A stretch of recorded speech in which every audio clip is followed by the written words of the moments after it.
معزز سامعین السلام علیکم۔ آج ہم اردو کی کچھ اہم ترین ادبی اصطلاحات کے حوالے سے بات کر رہے ہیں۔ پہلی اصطلاح جس پہ ہم گفتگو کریں گے وہ ہے تمثیل، جس کو ایلیگری بھی کہا جاتا ہے۔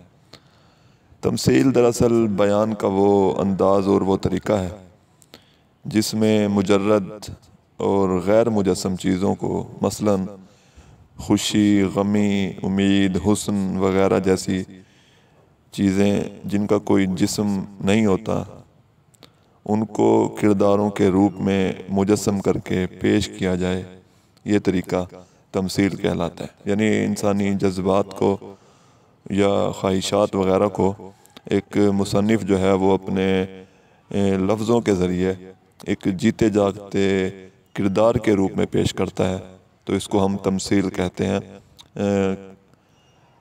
قصہ جو تھا صبرس اردو میں، وہ بھی ایک تمثیل کی بہترین مثال ہے۔ اسی طرح ایک اور ہمارے پاس اصطلاح ہے الٹ پھیر، الٹ ہیرو، الٹ پھیر نہیں، الٹ ہیرو یعنی اینٹی ہیرو۔ ایسا کردار جو ان صفات سے محروم ہو جو ایک ہیرو کے لیے ضروری ہے۔ یعنی اکثر ہم قصے کہانیوں میں یا داستانوں میں دیکھتے ہیں کہ مصنف جو ہے وہ ایک ایسا کردار تخلیق کرتا ہے جو تمام تر اچھی صفات کا مجموعہ ہوتا ہے۔ تو اس کے مقابلے میں ایک اور اصطلاح نکالی گئی جس کو الٹ ہیرو، اینٹی ہیرو کہا گیا۔ یعنی یہ ایک ہیرو سے بالکل متضاد چیز ہے۔ ہیرو میں اچھی صفات ہوتی ہیں، جبکہ یہ جو الٹ ہیرو ہے یہ ان تمام صفات سے محروم اور مجسم شیطان یا برائی کا ایک مجسمہ ہوتا ہے۔ ایک اور چیز ہمارے پاس ہے جو اصطلاح وہ ہے اتباع۔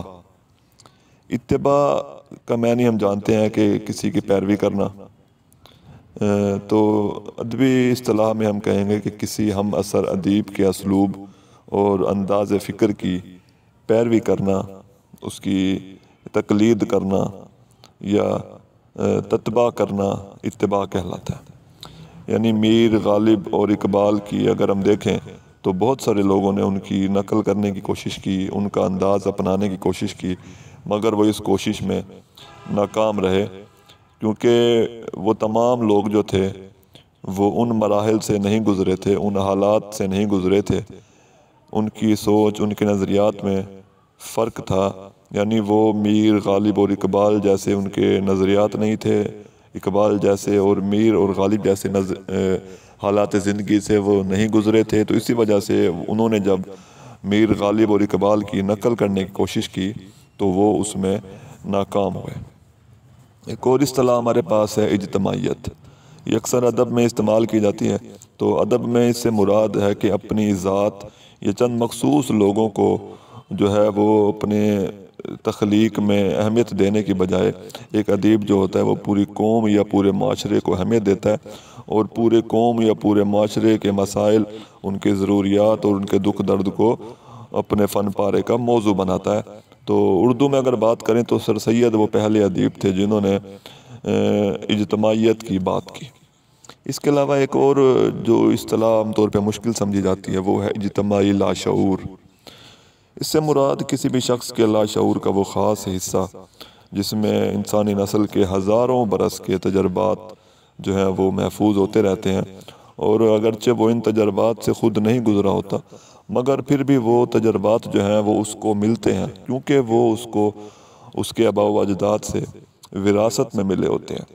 اور اسی وجہ سے دنیا کے انسانوں کی جو نفسیات ہے وہ کسی بھی وقت کا انسان ہو، کسی بھی علاقے کا انسان ہو، وہ عام طور پہ نفسیات جو ہیں وہ بہت حد تک ملتی جلتی ہیں۔ اس کے علاوہ ایک اور چیز ہے وہ ہے احتساب۔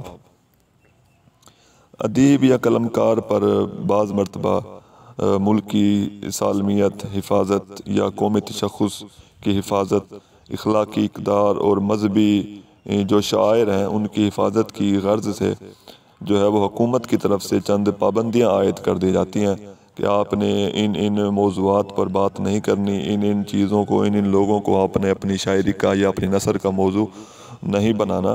تو اس چیز کو ہم احتساب کہتے ہیں۔